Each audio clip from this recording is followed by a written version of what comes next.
بیٹا زبیر،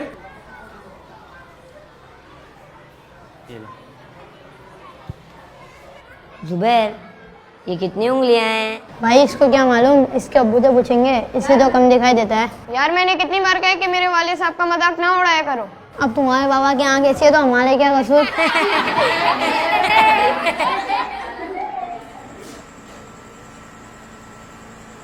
ابو میں نے آپ کو کتنی دفعہ کہا ہے کہ میری کلاس کی طرف نہ آیا کریں، سب دوست میرا مذاق اڑاتے ہیں کہ تمہارے والد کی ایک آنکھ نہیں ہے، اور یہ مجھے بالکل اچھا نہیں لگتا کہ کوئی آپ کا مذاق اڑائے۔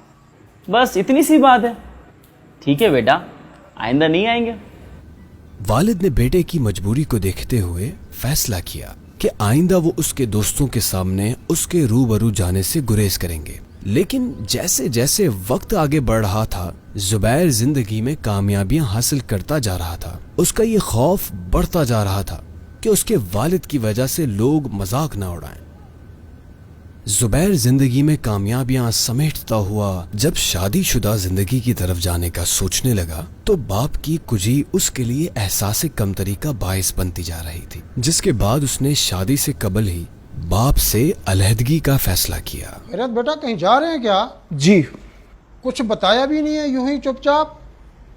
زندگی کے سفر کی شروعات ہے، ابھی مجھے بہت کچھ کرنا ہے، شادی کرنی ہے، اس لیے میں نے فیصلہ کیا ہے کہ میں الگ رہوں گا۔ آپ کو کسی چیز کی ضرورت ہو تو بتا دیجیے گا۔ نہیں بیٹا، مجھے آپ کی کامیابی چاہیے، جہاں بھی رہیں آپ خوش رہیں۔ زبیر نے والد سے علیحدگی کے بعد شادی کر لی۔ قدرت نے اسے اولاد کی نعمت سے نوازا۔ اس کے پاس گھر، بیوی، بچے، سب کچھ تھا۔ وہ نفسیاتی طور پر باپ کے بغیر زندگی کو قبول کر چکا تھا، لیکن اس کا والد اکثر و بیشتر دور سے ہی صحیح لیکن اپنے بیٹے کو دیکھتا، پوتے پوتیوں کو دیکھتا اور خوش ہوتا۔ وقت گزر گیا۔ ایک روز اس کے والد نے سوچا کہ وہ بیٹے سے ملے اور اپنی جمع پونجی اس کے حوالے کر دے، اور وہ وہاں جا پہنچا۔ جاؤ بیٹا، دروازہ کھولو، دیکھو کون ہے۔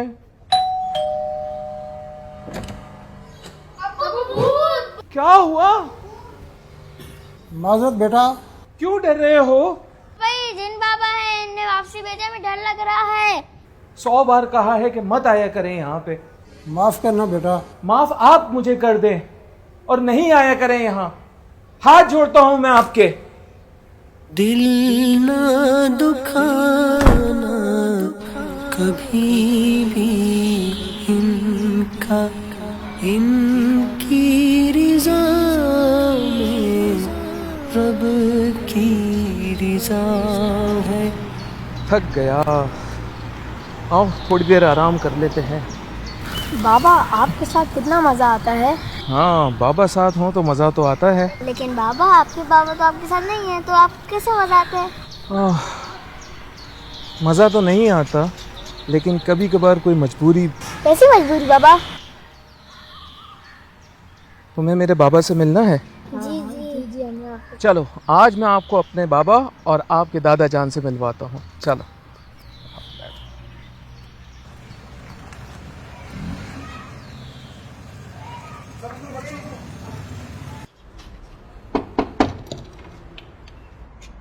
بابا، میرا مطلب ہے شریف صاحب ہیں گھر پہ؟ تم زبیر ہو نا؟ شریف صاحب کا انتقال ہوئے تو 6 ماہ ہو گئے۔ کیا کہہ رہے ہیں؟ جو ہے وہی کہہ رہا ہوں۔ انہوں نے مکان کے کاغذات اور ایک خط دیا تھا اور کہا تھا کہ کبھی تم آؤ تو یہ میں تمہیں دے دوں، ورنہ یہ گھر کسی مسجد کو ڈونیٹ کر دینا۔ آئیے میں آپ کو فائل دے دوں۔ تیری انگلی تھام کے چلتا تھا، السلام علیکم ورحمۃ اللہ وبرکاتہ۔ امید ہے تم ٹھیک ہوگے۔ میں نے نہایت مشکل حالات میں تمہیں پڑھایا اور تمہارے لیے بڑا آدمی بننے کا خواب دیکھا۔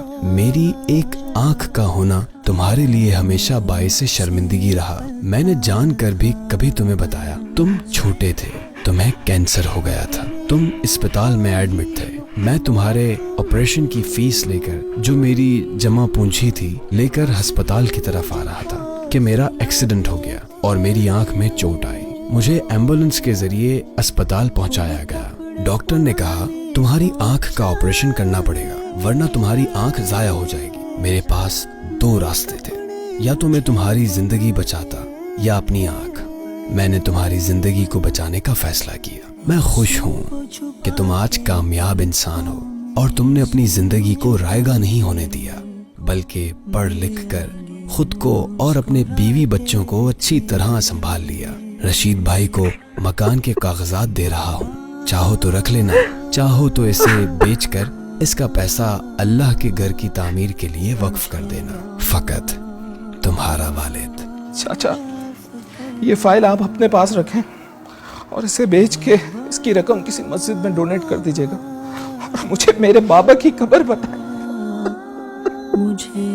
دوسروں کا مذاق اڑانا ہمارا معمول بنتا رہا ہے، جبکہ قرآن مجید فرقان حمید میں اللہ تعالیٰ نے ارشاد فرمایا، مرد دوسرے مردوں پر نہ ہنسیں، ہو سکتا ہے کہ وہ ان ہنسنے والوں سے بہتر ہوں، اور نہ عورتیں دوسرے عورتوں پر ہنسیں، ہو سکتا ہے کہ وہ ان ہنسنے والیوں سے بہتر ہوں، اور آپس میں کسی کو تانا نہ دو۔ جبکہ والدین کی اطاعت اور حقوق کے بارے میں تو قرآن و حدیث میں متعدد بار کہا گیا، اور تمہارے رب نے حکم فرمایا کہ اس کے سوا کسی کی عبادت نہ کرو، اور ماں باپ کے ساتھ اچھا سلوک کرو۔ اگر تیرے سامنے ان میں سے کوئی ایک یا دونوں بڑھاپے کو پہنچ جائیں تو ان سے اف تک نہ کہنا، اور انہیں نہ جھڑکنا، اور ان سے خوبصورت نرم بات کہنا۔